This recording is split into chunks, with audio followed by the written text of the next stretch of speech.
বায়ু দূষণে বিপর্যস্ত ভারতের রাজধানী নয়াদিল্লি। সোমবার সকালে দিল্লি ও আশপাশের এলাকা ঘন ধোঁয়াশার চাদরে ঢেকে যায়। দৃশ্যমান নেমে আসে বিপজ্জনক পর্যায়ে। সকাল 6টায় দিল্লির বায়ুমান ছিল 456, যা মারাত্মক হিসেবে বিবেচনা করা হয়। এর আগের দিন ছিল এটি 461, যা এই মৌসুমের দ্বিতীয় সর্বোচ্চ।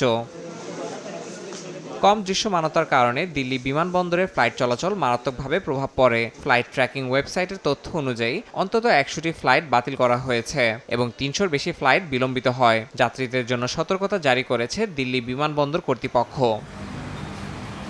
শুধু আকাশপথ নয়, বিপর্যস্ত রেল যোগাযোগও। স্পষ্টভাবে দেখতে না পারার কারণে দিল্লিগামী ও দিল্লি ছাড়ার 90টির বেশি ট্রেন 6 থেকে 7 ঘন্টা পর্যন্ত দেরিতে চলছে।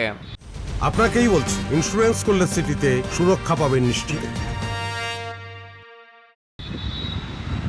দূষণ পরিস্থিতি নিয়ন্ত্রণে শনিবার থেকেই কঠোর ব্যবস্থা নিয়েছে বায়ুমান ব্যবস্থাপনা কমিশন। গ্রেডেড রেসপন্স অ্যাকশন প্ল্যানের সর্বোচ্চ স্তর বা স্টেজ 4 জারি করা হয়েছে। এর আওতায় দিল্লি এনসিআর এ সব ধরনের নির্মাণ ও ভাঙচুর কাজ বন্ধ রাখা হয়েছে। পাশাপাশি সরকারি ও বেসরকারি দপ্তরের 50% কর্মীকে বাসা থেকে কাজ করার নির্দেশ দেওয়া হয়েছে। স্কুলগুলোতে একাদশ শ্রেণী পর্যন্ত অনলাইন ও অফলাইন মিলিয়ে হাইব্রিড পদ্ধতিতে ক্লাস চালুর সিদ্ধান্ত নেওয়া হয়েছে।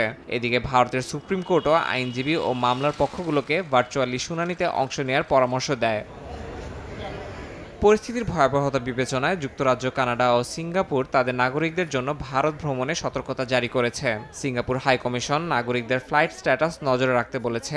যুক্তরাজ্য সরকার গর্ভবতী নারীর পাশাপাশি হৃদরোগ ও শ্বাসকষ্টে ভোগা ব্যক্তিদের ভারতে ভ্রমণের আগে চিকিৎসকের পরামর্শ নেওয়ার আহ্বান জানিয়েছে।